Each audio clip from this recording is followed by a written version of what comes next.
was wondering today,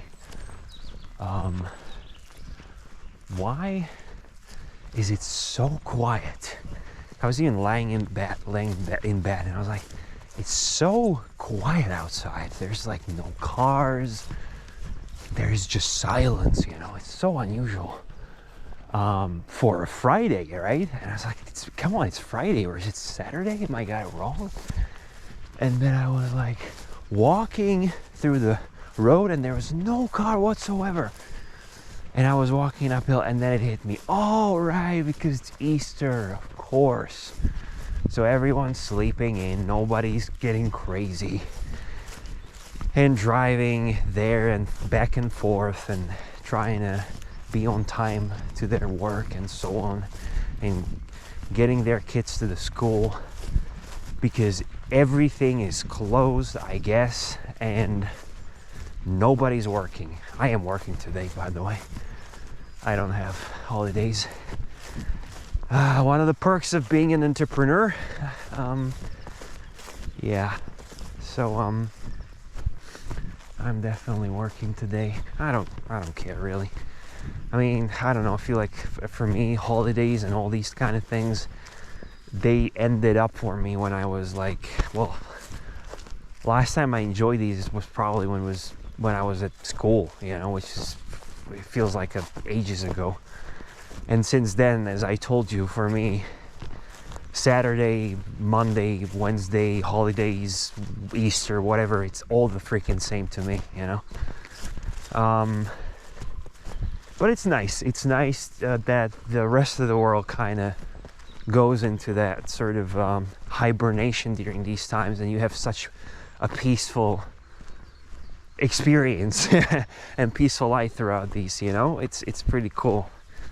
It's like if you wake up at 4 a.m. I don't know, and then everyone's still asleep, and you're kind of like enjoying the world by yourself, you know, and everything's quiet and everyone's asleep, and so it's kind of like that, you know, during these holiday times. If you're the only one sort of active and working, it's very peaceful and very quiet, which I like.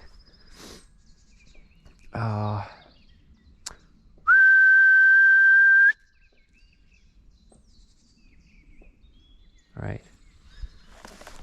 I'm gonna be calling Drake these days a bit more, because I think these past experiences with the deer and the rabbits and all that, I think. Drake, jdeme tady nahoru, jo? Tady jdeme. Tady jdeme. Wouldn't look at me. Come on, man. Yeah, I think it got him sort of excited, you know, and kind of erratic too, because, well, he remembers those experiences, and he's kind of looking out for more, I would say. So for more excitement, and probably coming back to the sites where he found something and sniffed out something. So I can definitely see he's more he's definitely more sort of mind absent when I call him, and so I have to call him more often these days. So you're gonna hear more whistles and calls from me, unfortunately. Well, yeah, so holidays today.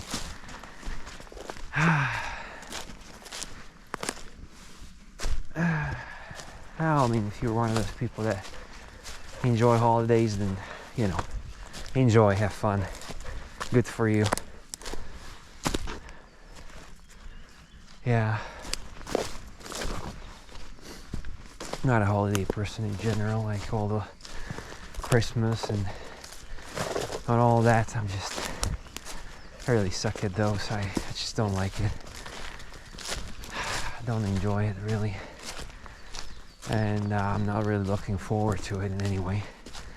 Same as birthdays, and yeah. But yeah, that's just me.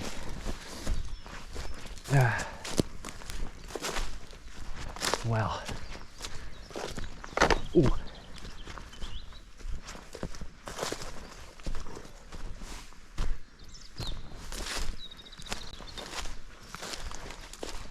By the way, I saw that there were first tadpoles that hatched in our wildlife pond. First small little cute tadpoles that got out of, break free from their eggs. And you know what, let's follow Drake. Tired of calling him over and over. Let's just go after him. So yeah, first tadpoles in the wildlife pond. There's about 5 or maybe even 6 clusters of eggs in the pond. And it's a relatively small pond. I think it's like 6 meters long, or hold on, not even 6. I think it's like 4 meters long and about 3 meters wide. So it's pretty small. But there's an incredible amount of wildlife in there, from the, oh, how do they call it? You know, the water sort of the water, underwater bugs. Damn, what's their name? I'm gonna post in the subtitles, but it's a wren. Thing he doesn't respond to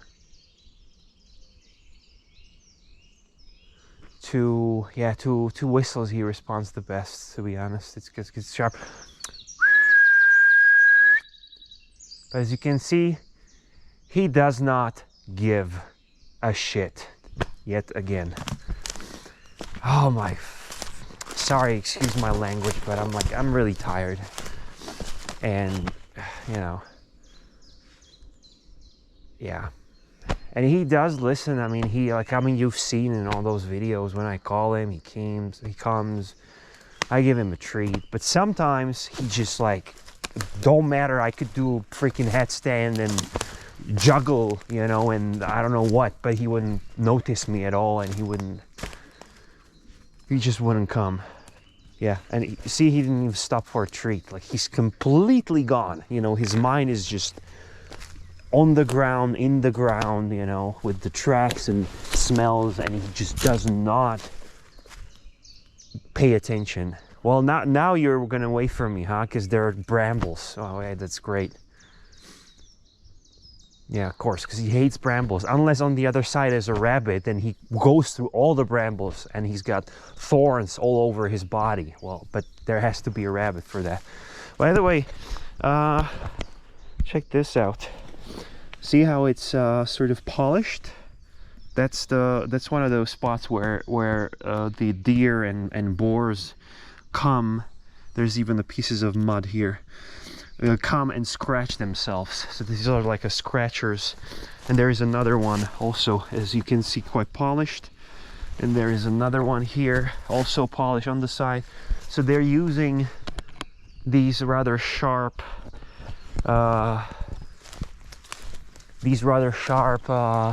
stumps to scratch themselves, and you can see that when they're polished like this, you know, that's a scratcher. You know what? I'm not gonna help him this time.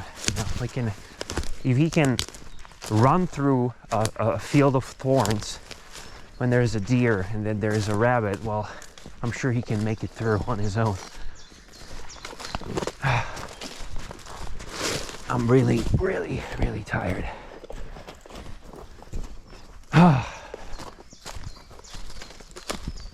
And this is nothing, to be honest. I mean, this is pretty low.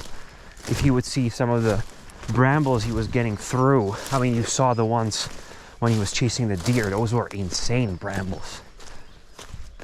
Well, Drake, find your own way. Oh, look at that, how beautifully like how the I don't think it's, is it cherry trees? Oh, there was a deer over there. I think those might be either cherry trees or might even be apple trees, actually. but those are not, those hasn't flowered yet. I think those are either cherry trees or plum trees. Yeah, that's what I wanted to say, plum trees. It's very beautiful with the sunrise. No podrejku. Nah, he's waiting for me.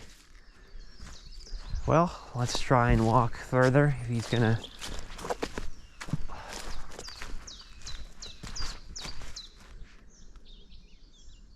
Oh, Jesus Christ, I'm gonna help him. Alright.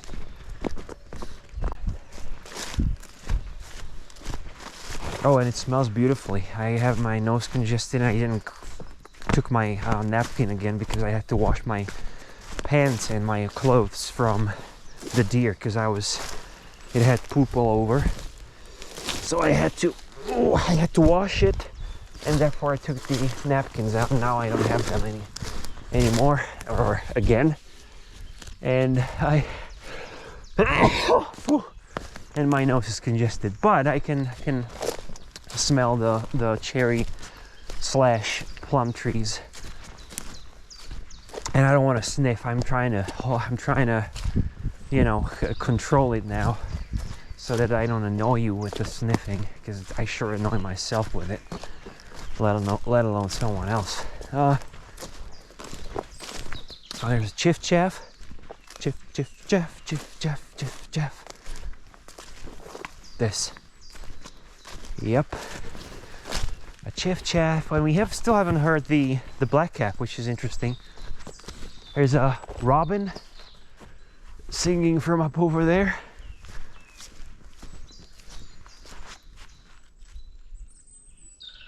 This robin. And what was I on about? The scratchers, yeah. And oh, the eggs, yeah, there's a couple of clusters of eggs in the wildlife pond. It's a small one, 4 to 3 meters, 4 by 3 meters, and but it has like 4 or 5 clusters of eggs.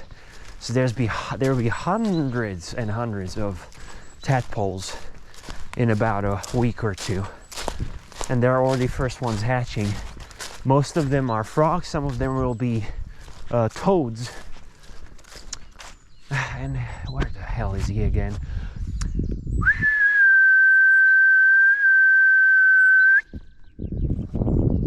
God damn. Well, there, yeah, like he goes there often. I suspect there's something in there. We might try and explore some other time, but not today. Good boy. He's not here yet. Oh, he's already here. Good boy. All right. Oh man. Yeah.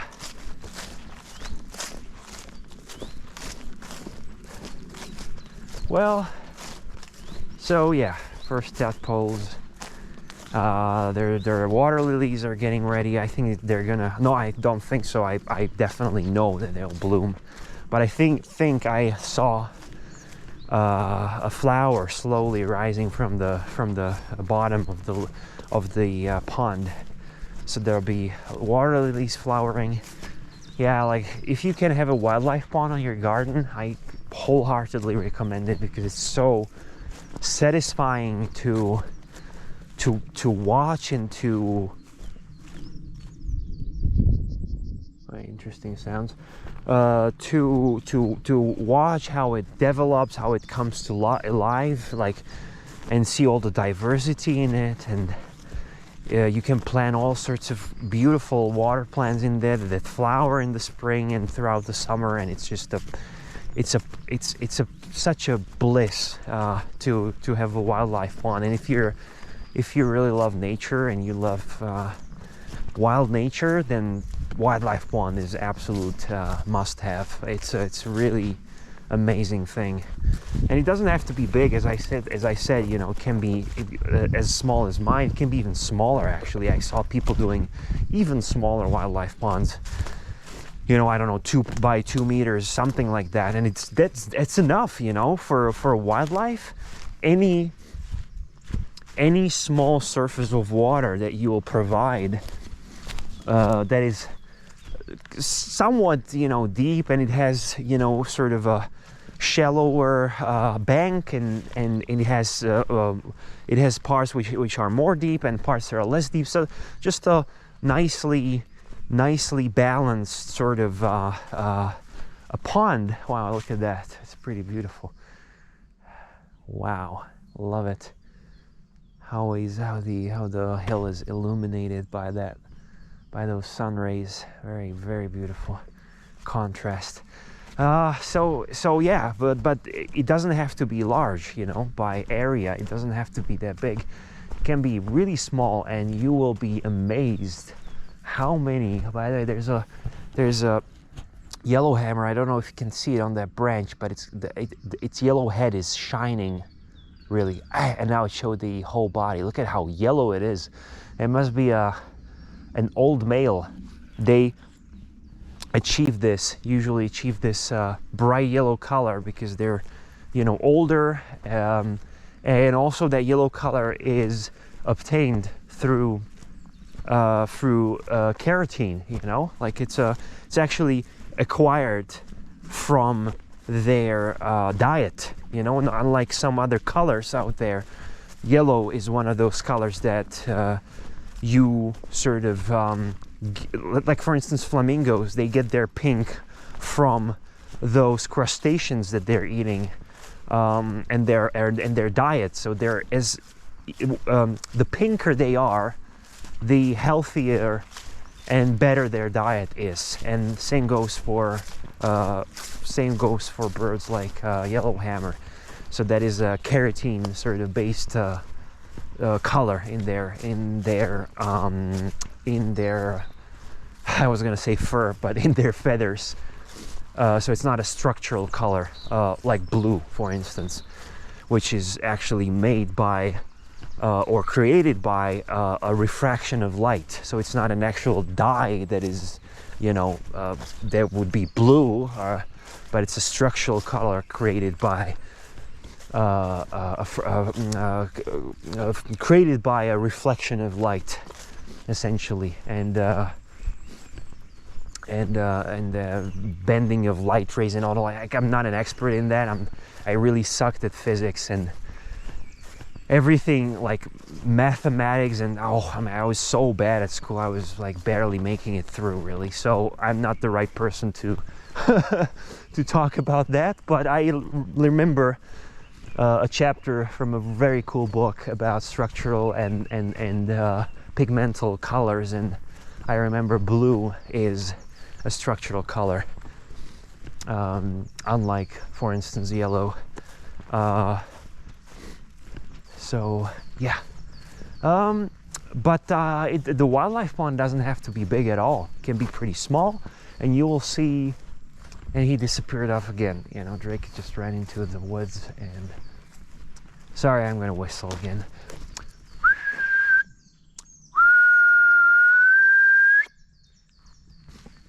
Oh God.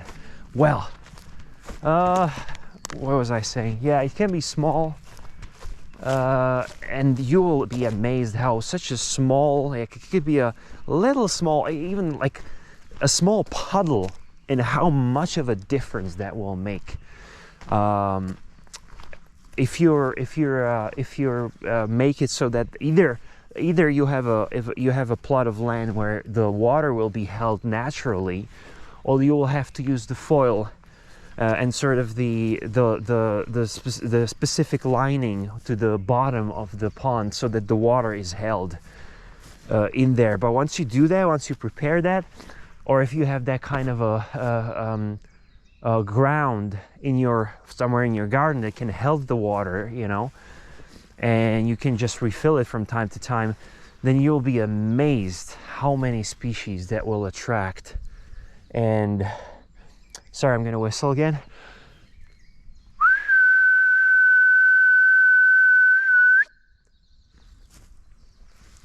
And that's the last time I'm whistling, and then I'm just going. I don't give a damn. So yeah. So even if you make it small, you'll be amazed how many species you will attract, from birds to dragonflies to these water bugs. I'm gonna definitely post in the subtitles. They have a name, but I can't remember now. To all sorts of amphibians and snakes, and it's just it's incredible. And if you're that kind of a person who loves to sort of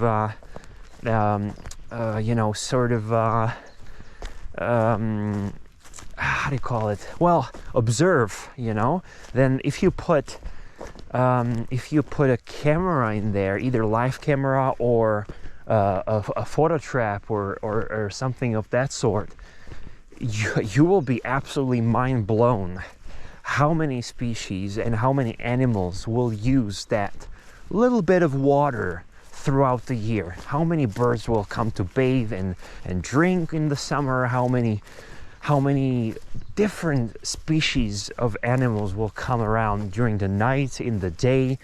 It's just amazing. And water is sorely missed in the landscape and in the modern environment, because people and wetlands, they don't really go well together, unfortunately. And people in the past have tried to dry as many wetlands as possible, and now they're so scarce and so rare and so sorely missed and needed in the landscape and in the environment that, oh, look who decided to show up after freaking I don't know how many calls. Jesus freaking Christ.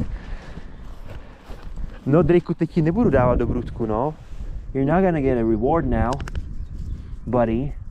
Like, I mean, come on. Seriously? That would be very not, how do you call it? Like, not a good example or whatnot. Whatever. I'm glad he's back. So it's sorely missed. And the amazing thing about having a garden, if you have one, is that you can actually make a little bit of a wetland on your garden, and nobody can take that away from you. And you can, I know it sounds like, what am I gonna do? Like, what am I gonna achieve with a little small puddle? But you're gonna achieve a whole freaking lot, and you're gonna attract so much more life into your garden.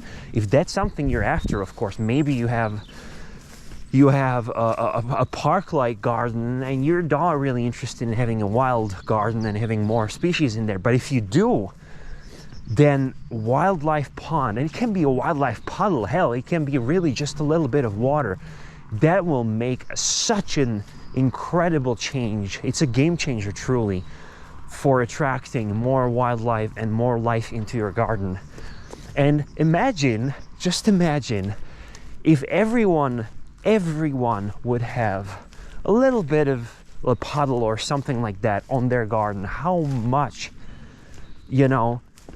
change that would bring into the world. Because how many gardens out there, there are millions of gardens that could have a little small wildlife pond somewhere, and it would make such a huge impact, such a huge positive impact. So you might think, it's a little small puddle, but it really makes a huge difference. And to your small little world in your garden, it makes all the difference in the world, really. Trust me, like, it's so worth it to make yourself a wildlife pond. And if you're making a small one, you can do it yourself. It's not really hard. You're gonna find tutorials on the internet. I created mine. It was pretty hard because I made it fairly deep. I made it about 1.5 meters deep, I think, and it was really hard because I didn't have any. I have just a spade and a wheelbarrow, and that was it, and the pickaxe, essentially. So that was it. So, and the soil was very clayish and very heavy, and it was pretty damn hard. But that was, because I wanted it deep and I wanted it larger. But you don't have to have that. And of course, you can you can help yourself by renting a little bit of machinery, and then it's a breeze. You're gonna have it in a couple of hours. but yeah, it's like definitely not hard to build on your own, and not expensive at all either, because you know, like all you need is like just the 2 layers that you put on the bottom, and then essentially you just buy the water. You don't even have to do that, but you can buy all sorts of like wildlife water